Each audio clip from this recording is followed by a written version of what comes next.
Welcome to the Pittsburgh Dish. I'm your host, Doug Heilman. How can food and beverage establishments create a more welcoming menu experience for all? Angie Carducci of Angie Loves Pittsburgh weighs in, from vegetarian options to the non-alcoholic movement. As we move into fall menus, Karen Hoang shares a signature dish at one of her favorite dining spots. But first up, it's always fun to hear a good news update from a former guest, and that's where we're starting on this episode. Hey everybody, we're joined today with Maria C. Palmer. You may recall that she was on the podcast at the beginning of season 2 with her dad, Joseph Costanzo. Maria is the co-author of the book On the Rocks, which chronicles her dad's extraordinary journey in the restaurant world with his restaurant, the Primadonna, which was located in McKees Rocks. Maria, thanks so much for taking the time to jump on a call for the Pittsburgh Dish. Thank you, Doug. It's always great to talk to you. Maria, I understand that since we talked with you and your dad at the beginning of this year, some things are happening. Yeah, some big things are happening. So you never know what's going to happen, right? When you write a book and put your story out there to the world. And we are very fortunate and very excited to announce that October the 5th, we officially go from the pre-production stage of our documentary to the active production stage of our documentary. Wow. I just want to say, wow, congratulations. Awesome. So Thank you. What you're saying to us is that someone has taken the book and this is going to be a feature. This is going to be an actual documentary that people are going to be able to see. Yes. Yeah, 100%. So I know that this is the Pittsburgh Dish, and this is certainly the story of On the Rocks is a Pittsburgh story of the rise and fall of my father, Joseph Costanzo Jr. in the Primadonna Restaurant. The documentary is also a Pittsburgh story. So the documentary, I actually met the director, Ryan Rust, from Venture Road Productions, whenever I was out promoting On the Rocks before it came out. He was promoting his first documentary called Hive about his uncle, who is a very interesting beekeeper. And Ryan and I connected on the set for a radio show at the time, and always loosely stayed in contact and supported each other on social media. And I was trying to find other avenues to sort of keep the steam of the book going, other than some of our events that we're still doing, the cooking books and the pop-up restaurants. Yes. And I initially just looked for some advice from Ryan about, if we were looking to translate this either onto a stage or onto film or TV, like what are the steps that we'd have to take and what is the language that we'd have to speak, right? And all the same things that I did for the book. Ryan was incredibly insightful and helpful. And the wonderful piece of it is by the end of that conversation, we realized that there was a lot of synergy between the two of us, both in what our greater vision would be for the production, as well as kind of where we would want to see it go ultimately. And we decided at that moment that we were going to partner together and try to make this happen. And now 6 months later, maybe a little bit more than 6 months, 8 months later, somewhere around there, we are now actively in production, which is wild. Wow. And there's a whole crew behind this and a set tomorrow, and we are starting with the backbone of 3 key interviews, which will be my father, my mother, and our cousin, Chef Pino Costanzo, who was the former head chef at the Primadonna. Yes. And that's going to lay the foundation for the next round of filming as well. So this is just sort of the very infancy stages of production here, but it's happening. And for most books, there's always a lot of aspirations that it goes to a different level or a different medium, but not many things actually get made. So Yeah. that's really cool. And hopefully it'll create a nice foundation for others to join, or, possibly maybe a streaming agency coming in and scooping it up after they see some of the footage from tomorrow. Mm-hmm. As we talked on our first interview and we're wrapping up, you were sharing all of those ideas, a stage play or actors to play your dad. I think he had a couple people in mind, but I think a documentary is so good because it's that storytelling that you've already done in just that more visual medium. And to your point, it's such a Pittsburgh story. So to revive that and to hear from your dad and your mom and everyone else involved, I'm very excited for everything that's going on for you and your family. With anything, the Primadonna as an example, you had to have all of the components. You had to have the good food, but you had to have the great service. You had to have the ambiance. You had to create that experience. You had to have excellent customer service, all of the elements to sort of elevate it to the next level. And one of the things that I really admire about Ryan and Venture Road Productions is they're really looking at this not as small family history piece that's going to just premiere on YouTube. They're really looking at this as, how do we get this to mainstream audiences all over the world? So I like that because that's certainly how my dad and I think too. I love that. Think big. It all works out. Yeah, absolutely. Absolutely. Well, I wish you all the best. I know that our recording is going to air after you've done the initial recordings, which is happening at Rico's, correct? Is that the North Hills? Yes. Yeah. Yes, it's in the North Hills. And, we were very gracious that Rico was able to offer his space. For those of you who aren't familiar with Rico's has been in business probably for as long or longer than the Primadonna was in business. Yeah. Rico still cooks in the back, and he's a great entrepreneur. It's really wonderful food. And we're very gracious that he was able to offer his space on his day off because, as you know, if you've worked in the food service industry, you normally get one day off, and that's the time where you're fixing the heating and air conditioning and prepping for the week and getting deliveries. So, the fact that he was able to modify all of that, knowing that we were having this production, we're very grateful, and we hope that Pittsburgh people will support him because he's a great guy and a great entrepreneur, and we're very gracious and thank him and his entire staff for all of their hospitality in this process as well.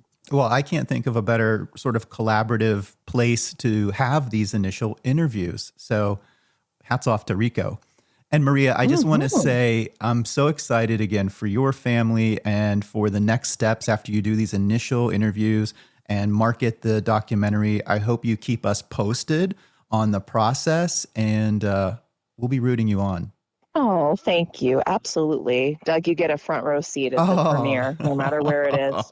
We'll walk the carpet together. Maria, I just want to thank you again for keeping us updated on all of the fun things. And thank you for spending some time with us on the Pittsburgh Dish.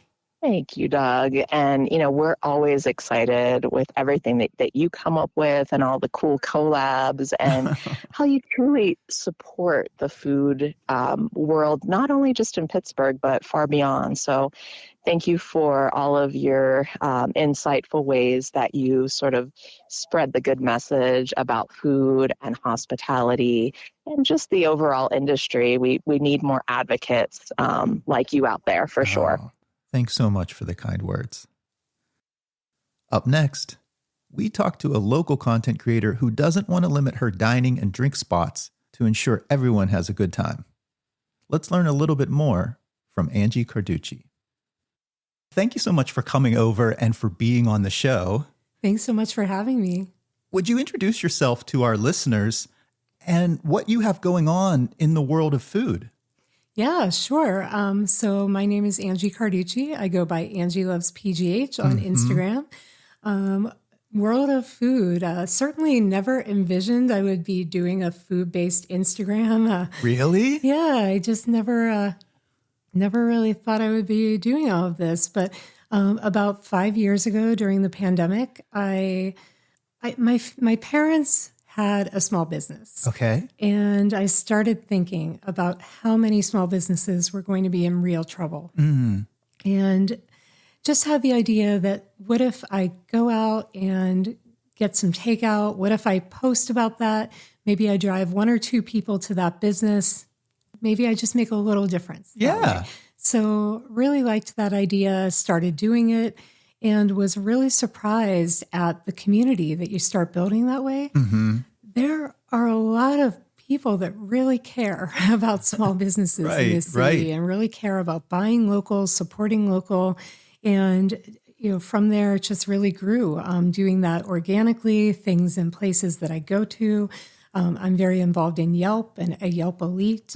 So go places through that and love to discover new places and just love to get the word out. You start to get invited to places and learn about places that way, which is really a lot of fun. I think you and I met now several years ago. We've been to a couple events where it's like a foodie meetup. How do you describe yourself? Do you say content creator? Yeah, I think I like content creator. I certainly don't really love influencer. It just feels like a little different of a thing. Sounds manipulative sometimes too. And I'm like, I'm not trying to do that, but I am trying to promote small business or businesses I love here in the region. That is what I care about, is helping to, really helping to support these businesses that are putting their heart and souls into what they do. And I always think about the fact that these small businesses are somebody's dream and somebody's livelihood. This is how they're, I just think of my own family. This is how they're putting their kids through school. It's how they're putting food on the table. It's just, it means everything. So when you're supporting those businesses over a chain, that's what you're doing. So I care about it a great deal. Angie, I don't want to also just shoo you into the box of food creator. I know that you do a lot of other lifestyle and things for Pittsburgh. In fact, I think the latest post I just saw was for the Pittsburgh Zoo. Yeah. So it's really, Angie does love Pittsburgh. There's a lot of Pittsburgh things in there. It really is. And I hope to keep branching out to talk more about things to do and see and love here in Pittsburgh. There is so much. I have posted a lot about things with, for example, River Life as an organization I love. And they've done this really cool thing on the river this summer, shore thing, they call it. It's like a floating barge. And I went to highlight that, which I thought was just such a great example of helping to make great use out of our rivers. I think that's something that we haven't always done. It is really utilize the river space that we have here. It's one of our best attributes. They've also done this chalk fest. That's one of the really neat things our city has now. So really cool organization that I love. I love theater and, I actually have through my own, I'm not invited, but through my own money, have a subscription to the local Broadway series and go to all of those shows and love highlighting stuff like that. So just really there's so much wonderful culture and things to do here. And I just love talking about it all. I love it. And I don't want to go too far away from food, but I do want to ask you one more non-food related question. Can we talk about your love of Pittsburgh in terms of your professional career and what you do? Absolutely. So I went to school to be a journalist. That is my my background. I went to Duquesne University, so also local. You're like a hometown girl. I am a hometown girl. Spent some time in New York City, so there was that for work. I love New York City, a big Broadway girl. But I really love Pittsburgh. Loved my Duquesne experience. And I had 2 internships at Duquesne. I had an internship in sports journalism and had an internship in corporate communications. And learned that corporate communications was really going to be the lifestyle that fit me better in terms of the pay and the sort of 9 to 5 as opposed to the schedule of sports journalism, but really wanted to keep my foot in sports journalism too. So today my full-time job is corporate communications for a local bank, and I love doing that. I cover corporate philanthropy and community and just feel like that's a wonderful job for me.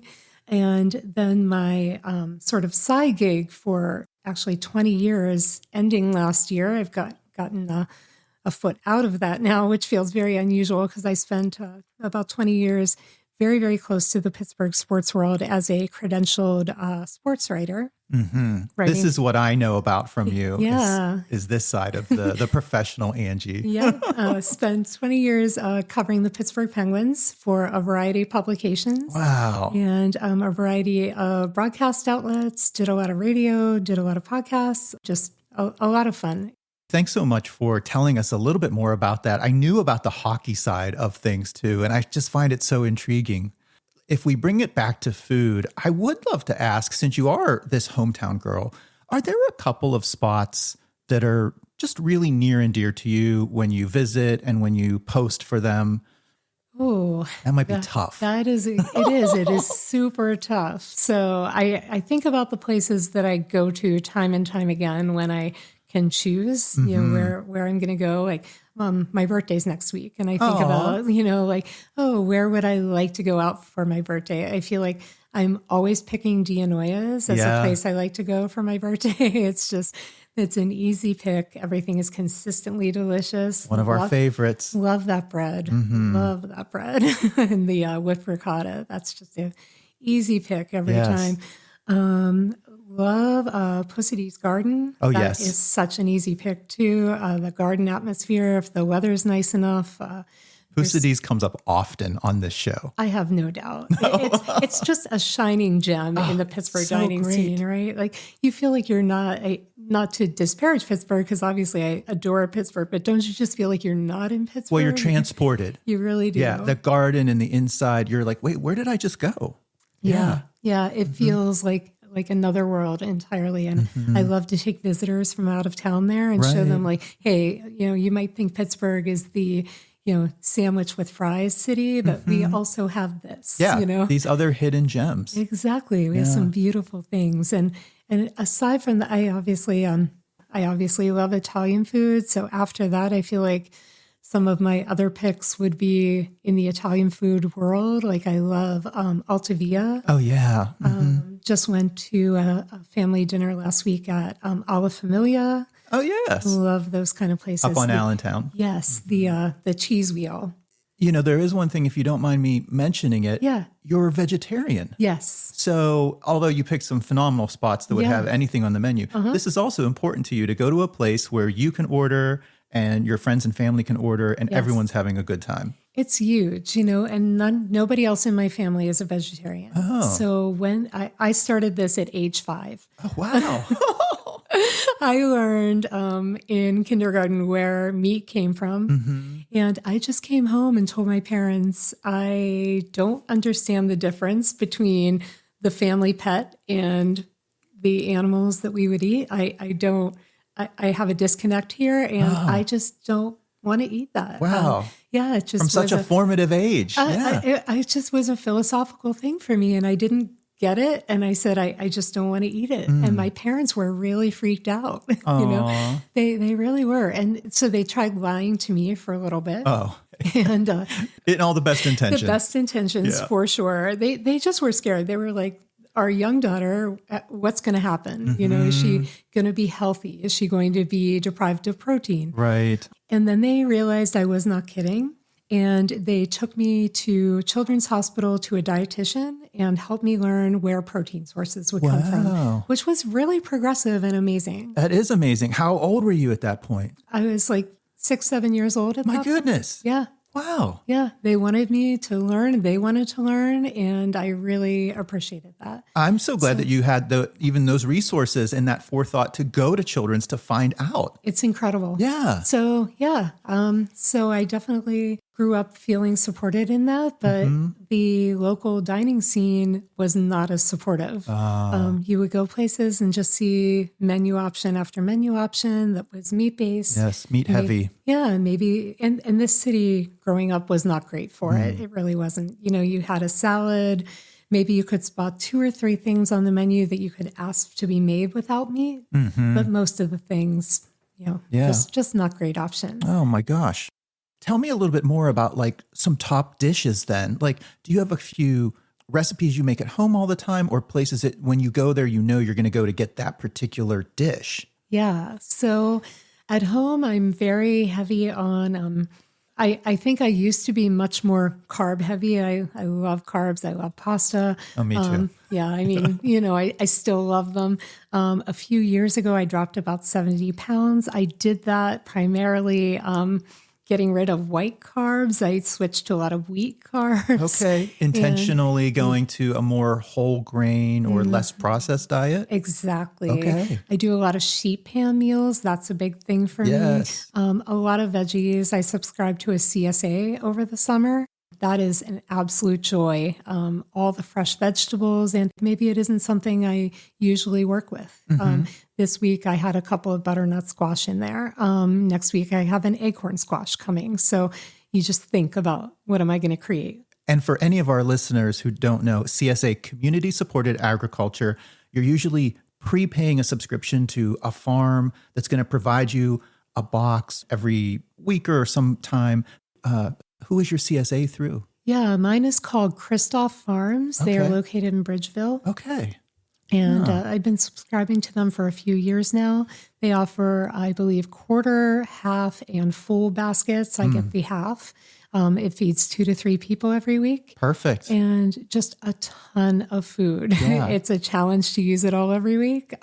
It's a lot. And it's just everything that's abundant in season at that Right time. now, yeah. So you're getting great nutrition, local produce. And this is the challenge that I wish more people would go for, which is the think for yourself cooking. Like you mentioned, a sheet pan meal where you're putting, sort of many items on just a baking sheet in the oven and it goes, or you do a stir fry, or you do some kind of stew or soup. All of those things can kind of use up all that stuff, but you got to be flexible and not thinking that I have to stick to a recipe. Absolutely. And I think the best things are the things that you come up with. For a few years, I was subscribing to something like a HelloFresh or Blue Apron. And I think those were very helpful to me in helping to teach myself to cook better. Yes. I learned a lot from the recipes, and then those give you ideas. Right, And right. then you learn, okay, when I get these ingredients, here's what I'm going to make for myself. And here's how I'm going to riff on that recipe to do something that I like. Yes. I so love that you have sort of taken that on, and it's so much more than just going out to eat all the time as well. Yes. I mean, Hey. I certainly love to go out to eat, but I also really love the satisfaction of making yourself a really great meal. Me too. Yeah. This is Angie of Angie Loves PGH, and you're listening to The Pittsburgh Dish. Well, I do want to transition a little bit because when we were talking before coming together for this interview, I knew you through the food world, and we were at an event that happened to be at a brewery, and we both started talking about how we don't or no longer drink alcohol. And that brought up like a whole new conversation about mocktails or the NA movement, the non-alcoholic movement. And on this show, I think the only folks that we've had on, I haven't really had breweries on, but I did have Jack Worth ginger beer because I appreciated that they were brewing a non-alcoholic ginger beer as well as their hard ginger beer. And you could go and sort of have either in any drink and you didn't feel left out. And you've been doing some research on all of these things as well. Is that right? I have. I love Jack Worth so much, by the way. Yeah, they're great. They They're are great. really great. I love their space. I love their ginger beer. So I've been doing research because I have sort of been forced into it. So That kind of happened to me. That was sort of a health thing. Yeah. It's not that I really want to, and every once in a while I might still have a beer, yeah, but it's not something I can do all the time, every day. it makes sense. Yeah. I used to love wine. I still have a basement full of wine that I have to figure out what am I going to do with at this Yeah. point. So about a year ago, I had a bad accident. Fell down a very steep flight of concrete stairs, had a bad head injury. So the great thing is I'm still here. You are. It could have ended very differently. I am super grateful. The not so great thing is I have lingering effects from this brain injury. So one thing I started noticing is every time I would have alcohol, I would start to get these migraine symptoms triggering for me. And I was trying kind of different things like, well, what if I have wine? Does it happen? What if I have beer? Does it happen? And then as it consistently kept happening, I realized, what am I doing here? Like, this isn't worth it. I think I'm done. So I stopped and Stop drinking alcohol. stopped drinking alcohol altogether. So that really was at the end of last year, beginning of this year. So I'm pretty new to this. And did it stop the triggering of the migraines? It really did. So I still have occasional issues with the migraines, but I'm not noticing a direct cause and effect relationship Yeah, like from you- something like that. Yeah. But Yeah. you were really finding that from alcohol. It was a very direct trigger. I sometimes wouldn't be, I would order a glass of wine and I wouldn't even be through the glass of wine. Oh, And I would start feeling those effects. just kind of the oncoming of the effects. And I would realize it was going to happen and it was just not worth it, unfortunately. So I realized, okay, I'm done. I'm getting away from alcohol now. But you're such a social person. Well, and that's the problem is, I go to a lot of these food related events Yeah. and I felt like it was really sad that you go to a social event, you're with friends, and they're ordering these lovely drinks. A lot of times they're these beautifully crafted cocktails, and they're having these beautiful drinks, and you're ordering a Coke product? Yeah. It's just sad. It doesn't make you feel included. It doesn't make you feel thought of. It just makes you feel sad, frankly, and left out of the sort of the occasion. So I started asking everywhere I would go, what do you have that's non-alcoholic?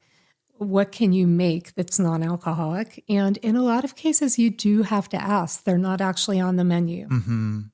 You're starting to see now that more places are putting them on the menu. More Yes. places are thinking this through. They are thinking through the options. They're putting them on the menu. And I think there's several reasons for this. There's a lot of research out there about how Gen Z is driving a lot of this change. They are not drinking as much. A lot of this is a wellness thing. And, with a whole generation changing their habits, restaurants and bars, they have to start thinking about this more. They have to recognize it now They so they can do. still get those new consumers. Exactly. Yeah. So that's happening. There are so many reasons why people choose not to drink. And I have to say, I'm a little embarrassed that I didn't really think about all of these reasons until I was one of them. But there's medical reasons like, you and I spoke about. Someone could be pregnant. They could be the designated driver that Just night. want to be responsible. Right? Like you're Yeah. in a group of your friends and you're the designated driver and you like something nice. But in addition to being responsible, like, wouldn't it be nice if you felt like you were included and you weren't just having something that felt like an afterthought? That's right. So I really think and then there's people that are in recovery, which is really important. Like a lot of these people end up feeling social isolation. Yes. And making them feel included in an outing is so important and so valuable. I've gone to a couple events recently with this wonderful Pittsburgh organization called the Teetotal Initiative. They are a group focused on supporting people in recovery, people who are committed to being sober. And they've educated me about those reasons for people relapsing, which Yes. largely are loneliness and isolation related reasons. And how nice it would be for these people to feel that there was an option for them if they went out with their Yeah. friends. It's not so much that they're going to a place where there's alcohol and they're like, oh, I'm going to go have the alcohol. They don't want to be left out. Right. And if they can make the right decisions and you see things on the menu, I would echo to your point. I'm seeing more and more menus where they're offering at least 2 or 3 non-alcoholic options clearly stated. Exactly. And they'll usually make even other things if you ask. Exactly. It's just so nice. Like, I don't mind asking what they have, but it's really nice to see it. It's Right. really nice that you don't have to feel like, initially when I started asking for this, I felt like, okay, I'm a problem. I'm the person who has to be different, who has to raise my hand and say, I can't have what you have here. Can you make something for me? And I was reading this book. There's a woman, Katrina, she goes by the Northeast Ginger on Instagram. She owns Loaded. Yeah, she's a local food person. She's amazing. Yeah. She's really cool. And she wrote a book about being a non-drinker herself, and how she has navigated that in her life. And I was speaking to her about this and saying, I always feel like I'm a problem. And she said, you are not. restaurants and bars are leaving customers on the table. They're leaving business on the table if they don't think about this. They really are. And, as a restaurant owner herself, hearing that really made me feel empowered. Mm-hmm. And when I go in somewhere now, I feel like you should have something like this on the menu. You should have thought about this population because it's not a small population and it's growing. So I really feel like I've become a bit of an advocate for this movement, and I will continue to advocate for it. My friend Sarah and I, she goes by Yin's Love Local on Instagram. Yes. We are doing a series of posts. We're calling it Zero Proof. And we're finding the places that are doing a good job of this, and we're posting about them. I'm so excited for this. And I know we already just mentioned Jack Worth. So can you give us a little bit of a preview of some of these posts? Like, what are just a couple of the places that are doing it right now? Absolutely. So I'll tell you the places we've highlighted so far. The first place that invited me out to try a few of their mocktails was Cosign Speakeasy. What a cool place. I don't know if you've been there. It's in Homestead. Okay. Yeah. Really cool. It's very, you enter through like super secret entrance. There's a couple little, it feels like a speakeasy, right? It really does. Like a couple little tests you have to go through to kind of satisfy the ghost to like get in. It's really cool. But they have really thought through their mocktail menu, had some really delicious mocktails, very talented bartender, just did a beautiful job. What was one of the drinks that you tried there? Oh, I think the one that stands out the most is they had, I asked the bartender, I tried a couple that appealed to me. And then for the last one, I like to try like 3 at each place to make for a good post. Yes. And I said, which would you recommend out of these last couple? And he said, the lemonade, try the lemonade. And it was a blueberry lemonade type of cocktail. Interesting. It was so delicious. Really, really well done. So yeah, that one stands out there. And then, Sarah went to Olives and Peppers. Yes. Very popular restaurant. Out in Greensburg. And they have a location, I believe, in Trafford as well. Very popular. I went there last year, actually, for my birthday in October. Just a really great spot. They have done a seasonal fall mocktail menu, which is amazing. And we're in fall right now as we record, so this is perfect. Right, to do a seasonal mocktail menu. Like not only to think about doing a mocktail menu, but to do a seasonal specific. How cool is that? That's right. Then I went to, just last week for a family dinner, I went to Alla Familia. Was shocked when I asked, because I know Alla Familia for, when I previously went there, you get a great glass or bottle of wine. Yes. And I thought, well, what are you going to have for me? And I asked, and she gave me the cocktail menu and opened it to the mocktail page. And there is literally a mocktail page. How wonderful. I mean, this is really thoughtful of them. They're thinking honestly about their customers, but also it's a great business decision. You're thinking about who's coming through your doors, and there are going to be people who aren't drinking, and you're giving them a beautiful option to go with their dinner. Then the other thing is, between Sarah and I, we've been to 2 different places that are doing these, you see on Instagram, these big towers of drinks when you go out places, Yes. So 2 places I've been to recently. One was Siena Mercado. Okay. And one was the Urban Tap. And both of them had these beautiful towers. Siena was for brunch. And Urban Tap actually was brunch as well. And both of them were able to make them non-alcoholic. And how cool. Again, you feel super included. Yes. And, also, if it is for brunch, it's a daytime thing. Maybe people just don't want to drink like full bore. The whole party's like, we'd love to have that, but we're not into this at this time of day. Exactly. Yeah. And that's a really good point is I have friends that aren't non-alcoholic strictly, but they will go out and for whatever reason that night, they might like to order a non-alcoholic drink. Right. So you never know who you're appealing to by putting this on. Before we get away from Alla Familia, what was the cocktail you picked at Alla Familia? If they had that whole, they had the whole page. Yes, they had that whole page.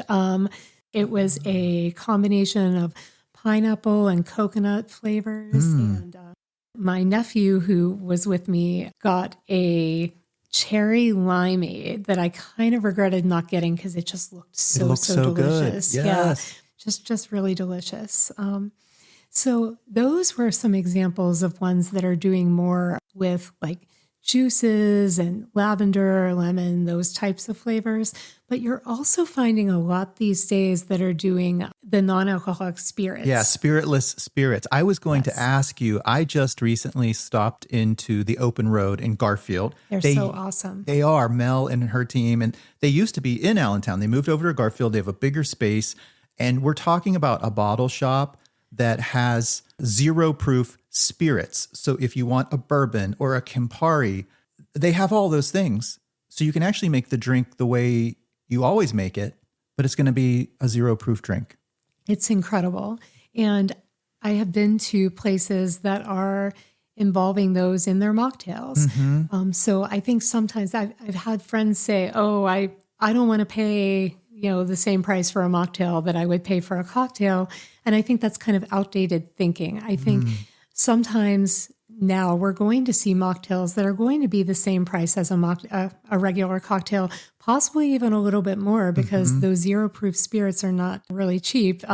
They're very carefully crafted, and they're going through this process in some cases to de-alcoholize them. Right. They're distilling, like, say, a gin, and then they're taking it even further to remove the alcohol component. Exactly. So I'm really thankful that these options exist. And I was just thinking about with the holidays coming up, hey, I might be able to get a bottle of, something bubbly that will make, it feel celebratory. And it's just really nice to know these options are out there.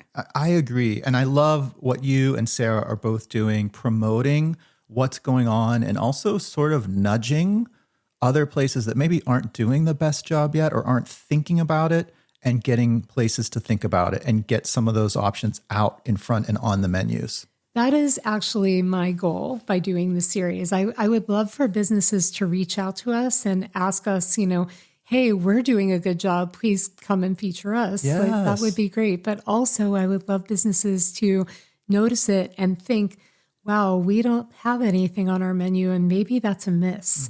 The posts that we've done have done fairly well on Instagram in terms of the engagement. And I'm surprised at how many people have reached out to me either through their public comments on Instagram or privately and said, hey, I don't drink either. This is great. Yeah. So it's hitting a nerve. It's time. Well, you are striking at such a good moment, because I think there's enough momentum to really get that exponential acceleration in all of our local places that we love to go out to anyway. I love that. You've really hit it by saying the places we love to go anyway, because just like being a vegetarian, I don't need to go, although there are some really fantastic vegetarian-focused restaurants in the city now, which is incredible. And actually, EYV, where I went recently, had a stunning mocktail selection well. EYV over on the north side.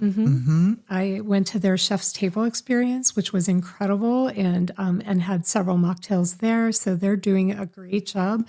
But I don't need a restaurant to be solely vegetarian. I can have it be inclusive of everyone. That goes for me as a vegetarian. That goes for my friends I go out with who are gluten-free. And that goes for people that are non-drinkers. It's just really nice to be thoughtful of the variety of different needs people coming to your space may have. Angie, I love what you're doing, and I love that you're kind of spreading that thoughtfulness. It's keeping it positive, and yet it's still making some business owners think. So thank you. Thank you. That's who I try to be as a person, Doug. So yeah, I know. That's why we love you, Angie. Thank you. So before I let you go, there's so many more things I want to talk about, but we've already established you're a hometown girl. Can I ask a couple more family questions? Sure. Number one, I'm just curious, what was the family business? So my family's business was actually an entertainment agency. So yeah, not a retail business. It was an agency who, at the time, if you wanted a clown at your party, if you wanted a DJ at your, event, things like that. They would find that talent. Exactly. They would find the talent and book them for your event and be, the agency in between. So then the internet came along. Yes. And Suddenly the things. talent books themselves. Right. And there's no need for that agency anymore. So at that time, my dad had passed away by that point, and my mom was running the agency. And she went back to school, and actually a call out to the Goodwill Training Center. The Goodwill actually has, okay. yes, an employment training center. I had no idea until my mom somehow found this and went back to school through them, got an internship at UPMC. I mean, Wow. You're talking at the time, she's probably 50 years old. Got an internship at UPMC and forged her second career in the medical field, doing like medical records. So here she is, still doing it. What a good news story. Amazing. I did have one more family question. Please. I know that you went vegetarian, but what was food life like at home? Like, did you guys cook at home a lot? I mean, you go out so much now. We really never went out. We did not go out a lot as a family. Yeah, wow. That's a great question, and I've never thought about it too much. We were not a going out to eat family. We were, when my parents were both alive, my mom was a homemaker, and she cooked. She cooked for the family, and it was a lot of very sort of comfort food type of dishes. And I feel she was very wonderful and accommodating at making two versions of things for you, because at such a young age you had made the announcement. You're like, I'm going to be vegetarian. So I was the special case. Yeah. So you had my mom, my brother, and my dad, who were all meat eaters, and then you had me. So yeah, she would try very hard to make things that here's a version of it for you, and here's the version the rest of the family's going to eat. Yeah, we were very much an eating at home family. Did it spark you to help cook as you started to get older, to cook your version of the meal?